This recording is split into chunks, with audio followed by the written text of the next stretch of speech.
Hello, welcome to this Unreal Engine tutorial. I'm the Festmaster.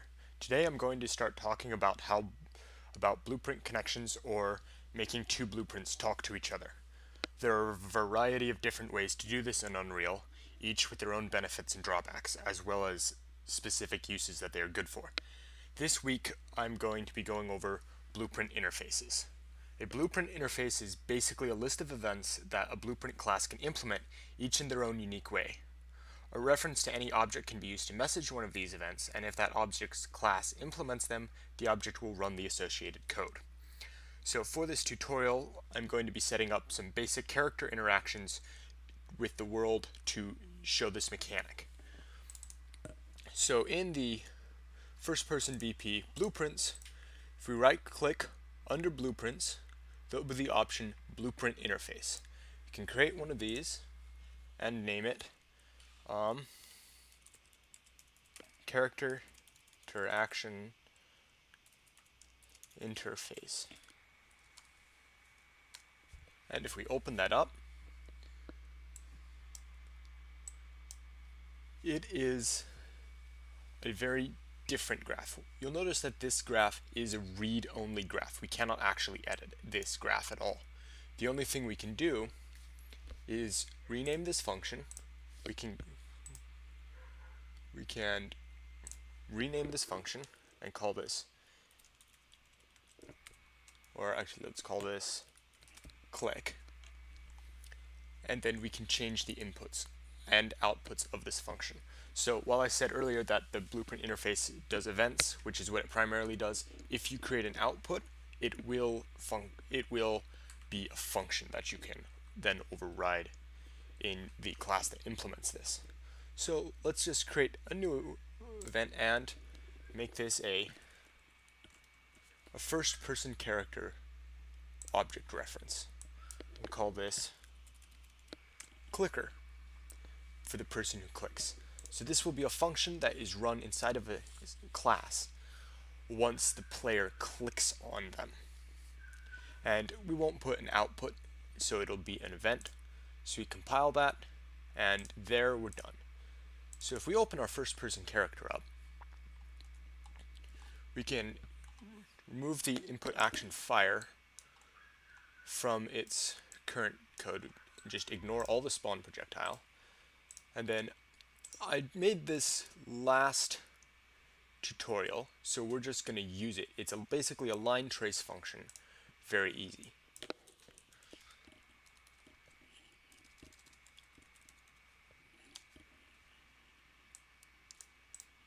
And now we can create a branch to make sure we did hit something. And with that hit, break the hit result and get the hit actor. And then we can use a very handy node called does implement interface. And now we have to select the class for the interface, and we made our character interactions interface. And so, if this class does implement that interface, we can call the click function in that interface. As you can see, this is a, well, doesn't want to show me. So we can go in here. This is a message node. So this calls an event inside of another class, particularly from an interface. And then we need to know who the clicker is, so we get a self-reference. So that should be all of the code you need in your character. And apparently it's not saving on compile. That would be handy if it did.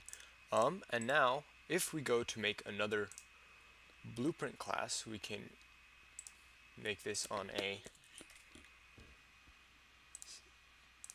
static mesh actor and call this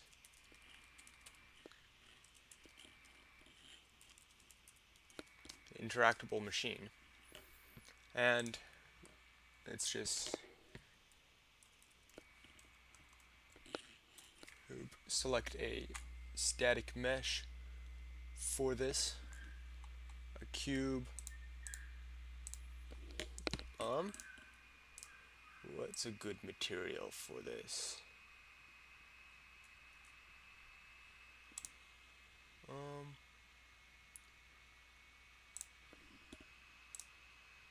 Cube material. That's a good material. Let's see. Does this material have a diffuse color? Yes, cool. We can use this material. Selecting this base material, because what I want to do is make this cube change colors when it is clicked. So I have to have a material that has a vector in it. And so if we go to the class settings, under the interfaces tab, we can add an interface and select our character interactions interface. And so now in the event graph, we can search for, well, actually, I forgot. We have to compile first, and then we can search for the click event click. And there we have our clicker variable, which we won't use in this example, but it is very handy to just pass through who's calling the event, especially for a character interaction. So now you can get our static mesh component and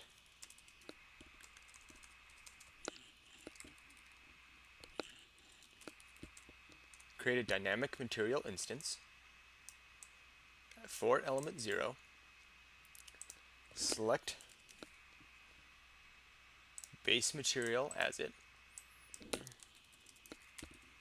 set a vector parameter value in it, and now the base material parameter's name is diffuse color, so we can copy that, change it there, and then, well, that's make a color, leave alpha to 1, and random float in range, set min and max to 1, and then connect that up to RG and B. Now, because these are pure functions, this will be run 3 times, and so it won't be the same value passing into each of these. And so we'll get a random color every time we click on this. Just make sure that this is the material set.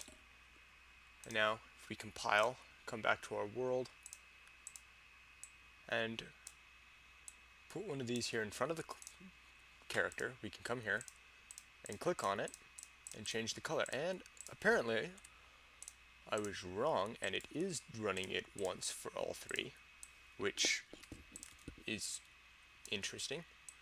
So just do something like that, and we should get some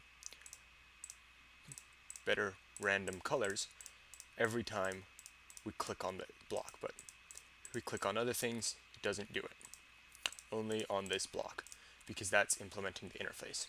Now, if we were, for example, to create another blueprint class,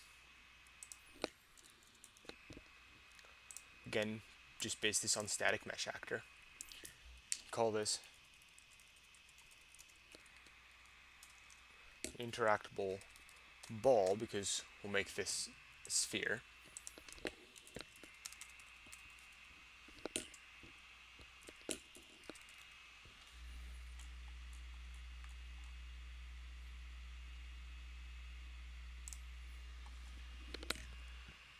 And just quick grab a nice white material to put on here. And then for this one, I'm actually going to add some text to go above it. We'll just bring that up and center it. And then, in the class settings, we'll add another interface. Again, our character interactions interface. compile it, event click, and now we'll actually use this clicker, get the object name, and then grab our text render, set text,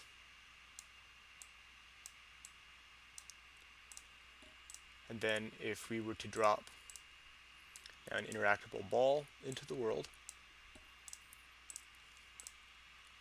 we'll see that it changes it to the text of the character name. Well, this one is changing colors. The advantages of using a Blueprint interface is that you don't have to use any cast nodes at all. This can be run both on an actor and an object, anything that implements the interface, so it's very universal. One of the downsides is that everything that implements it, you have to write the code independently for that particular class that implements it. So this really works well with the combination of having a a bunch of classes derived from a main class, and then multiple groups of that, especially if you want a basic interactable set of things like a bunch of different wall buttons that all basically perform the same thing, but you also want another thing that's interactable. You could have a base button class that uses the implement or uses the interface, and then some subclasses on it that have their own setup. Well, then you could have another class that isn't a button that is also interactable. So that's one way that an interface like this could be used. There are a number of others. I tend to use it for pieces of puzzle games that have to link together, like buttons and doors. They will use something that I tend to call a connections interface to talk to each other. But that is the basics of Blueprint interfaces and getting two blueprints to talk to each other. I hope you learned something, and I will be continuing Blueprint Connections next week.